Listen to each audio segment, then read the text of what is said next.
तो आज मैं अपने बच्चों से तो मैं मुझसे मुलाकात करता रहता हूँ। आज मैं खास तौर से चाह रहा था कि उनके पेरेंट्स से मुलाकात करूँ, उनसे बातचीत करूँ। अभी कुछ वक्त से मैं ना बच्चों की मैंने काउंसलिंग स्टार्ट करी है। तकरीबन 30 से ज़ायद बच्चों की मैं एक एक करके अलग अलग तरीके से अलग अलग अंदाज के बच्चों से मुलाकात करके उनके साथ बैठ के उनसे अलग अलग अंदाज से बात करके और अलग अलग तरीके से काउंसलिंग करी। कुछ मुझे पॉइंट मिले जो मैं चाह रहा था कि यहाँ पर पेरेंट्स के साथ में मैं अपने साथ बात रखूँ। हो सकता है कि कुछ बातें जो आप लोग को पता होंगी, लेकिन फिर से एक बार रिवाइज हो जाए, इसके लिए खाली आप लोग सामने बात करते हैं।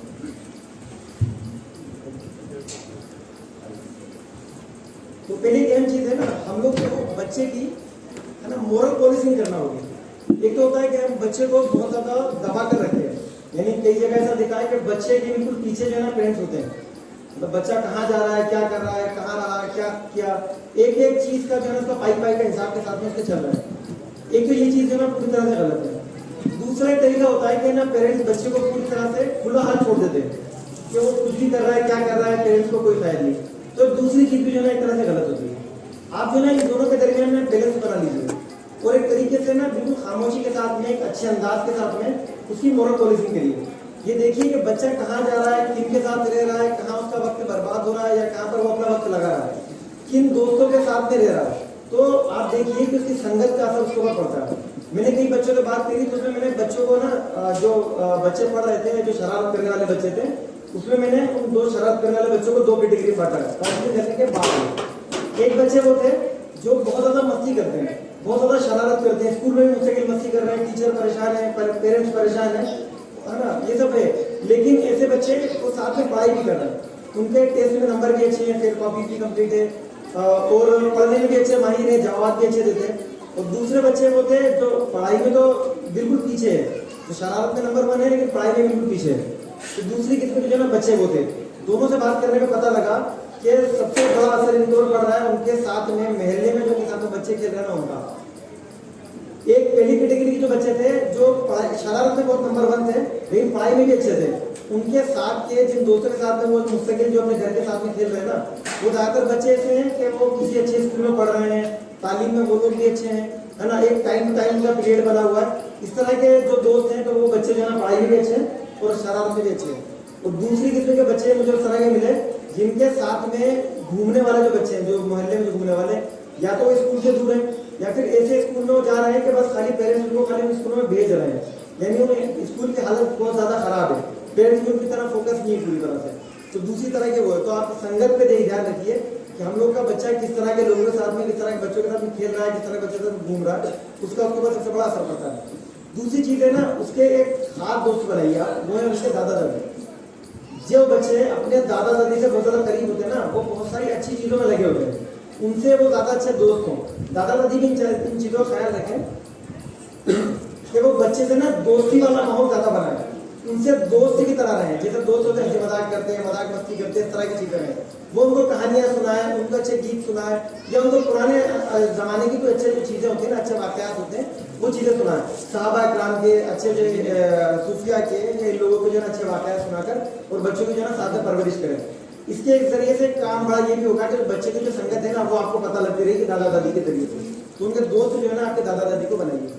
तीसरी अहम चीज है वो खासतौर से जो है ना उनके बच्चों के अब्बू के लिए क्या है ना, अम्मी से ना बच्चे जो है ना बहुत करीब होते हैं, उनसे बहुत मोहब्बत का इजहार भी करती हैं अम्मी, वो सब चीजें उनके साथ में दिन भर रहते हैं बच्चे, तो वो सारा चीजें वो अम्मी से करीब होते हैं। लेकिन पापा से जो है ना वो कहने के दूर होते हैं।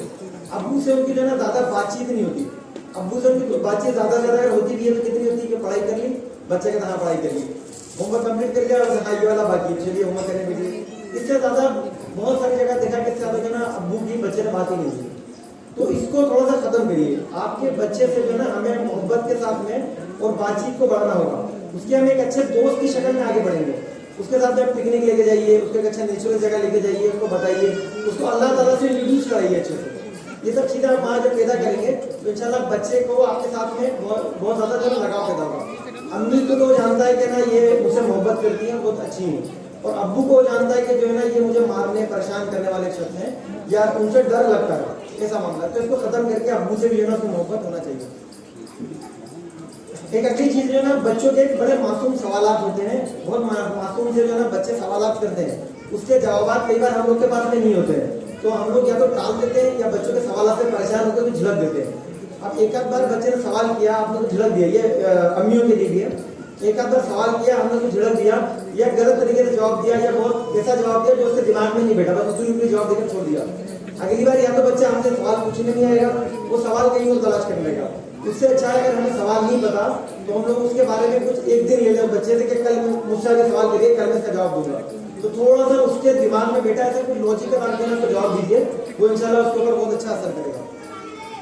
एक और चीज है जो ना बच्चे की सलाहियत, उसको आप समझिए क्या सलाहियत आपके बच्चे में है और उसको बढ़ाने के लिए फिक्रमंद रहिए। हम लोग क्या करते हैं, एक छोटा सा एग्जांपल लेता हूँ। एक छोटी सी इमेज हम लोगों ने देखी होगी कि बहुत सारे जो है ना जानवर खड़े होते हैं, एक हाथी होता है, एक चीता होता है, एक सांप होता है, एक बिल्ली होती है, एक गिलहरी होती है, और उनको बोला जाता है कि पेड़ पे सबसे पहले कौन चढ़ता है।